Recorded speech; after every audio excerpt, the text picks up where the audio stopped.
अस्सलाम वालेकुम my YouTube family, कैसे हो आप सब। होपफुली आप लोग सब ठीक होगे और मज़े में होगे। Welcome back to another vlog.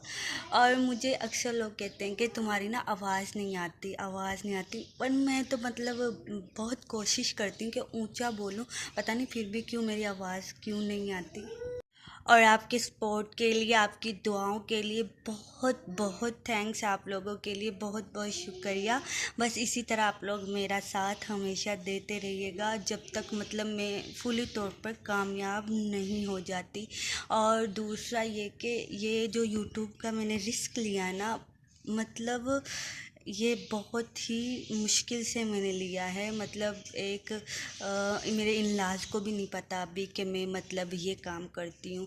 और दूसरा अभी, और उधर मेरी मम्मा लोगों की तरफ तो सबको पता, उन्होंने तो कुछ नहीं कहा क्योंकि मेरे हस्बैंड ने मुझे परमिशन दे दी थी। और बस अगर मैं कहती हूँ कि कल को इनको पता चला तो ये बहुत ज़्यादा इशू क्रिएट करेंगे, मुझे इस बात का पता है। और मुझे ये भी पता है कि मुझे बहुत सी मुश्किलात का सामना करना पड़ेगा।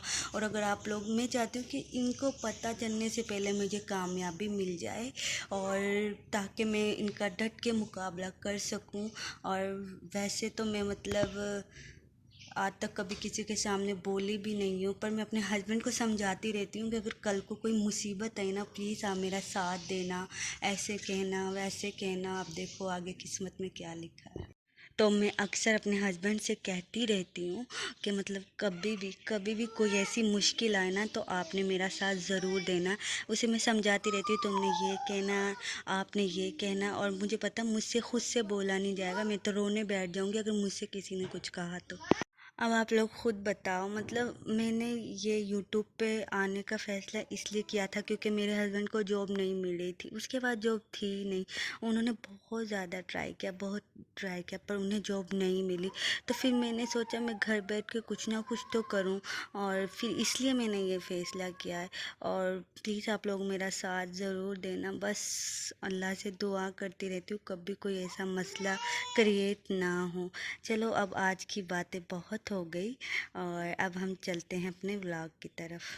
तो इधर मैं अपने कपड़े आयरन कर रही थी क्योंकि किचन से फारिग होके मैं आ गई थी। मैंने कुकिंग वगैरह कर ली थी। कद्दू गोश्त बनाए थे जो कि आपने पिछले व्लॉग में देखा होगा, मैं कट कर रही थी। और दूसरा मैंने सारा काम कर लिया था, आटा गूंद के रख दिया था फ्रिज में। अब मैं शावर लेने के लिए जा रही थी क्योंकि बहुत ही ज़्यादा मुझे गर्मी लग रही थी ना, इंतहा की गर्मी लगने लगी अब तो मुझे, क्योंकि गर्मियाँ आ भी गई हैं। रमज़ान के स्टार्ट डेज में ना इतनी कुछ भी बना लेती थी मैं खड़ी होके, कुछ पता भी नहीं चलता था। और अब तो भी इतनी सी भी एनर्जी नहीं रही कि खड़ा होके कुछ कोई काम कर लिया जाए, इसलिए मैं बैठ के अब आराम से काम करती हूँ क्योंकि अब वीकनेस ज़्यादा हो गई है। अल्हम्दुलिल्लाह रोज़े भी सारे ही रखे हैं। और दूसरा मैं मेरी तबीयत भी कुछ ऐसी ही रहती है आजकल, वीकनेस ज़्यादा हो गई। अब मैं डॉक्टर के पास जाऊंगी चेकअप के लिए, अल्लाह करे सब कुछ ठीक हो।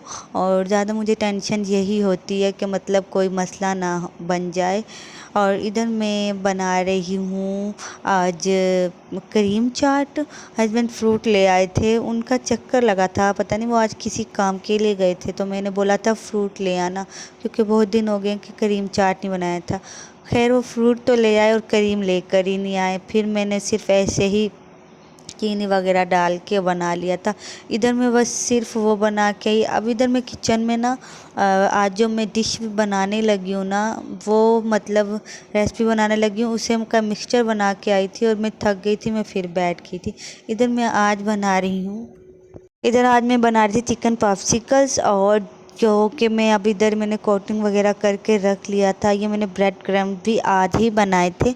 और सीरियस में इतने ये मज़े के बने थे ना, बहुत ही ज़्यादा मज़े के बने थे। मैंने सोचा नहीं था कि इतने मज़े के ये बनेंगे।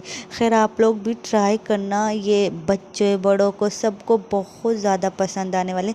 मैंने सिर्फ ये 3 ही बनाए थे क्योंकि मैंने सोचा शायद मुझसे ना खाए जाए या अच्छे नहीं लगेंगे मैंने मुझसे, तो ऐसी बात नहीं थी, मुझे भी इतने अच्छे लगे थे। मैंने एक पूरा और हाफ़ खाया था और बहुत ही ज़्यादा टेस्टी, और हस्बैंड को भी बहुत ज़्यादा पसंद आए थे और बेबी को भी। फिर मैं सोची थी मैं ज़्यादा बना लेती, फिर मैंने इतने ही बनाए थे और बहुत ही ज़्यादा यम्मी बने थे। फिर जो ये जो सैंडविचेस बनाए ये मैंने अपने लिए बनाए थे, क्या पता मुझे ये पसंद आए ना आए, पर मैंने ये नहीं खाए थे, मैंने वही खाए थे।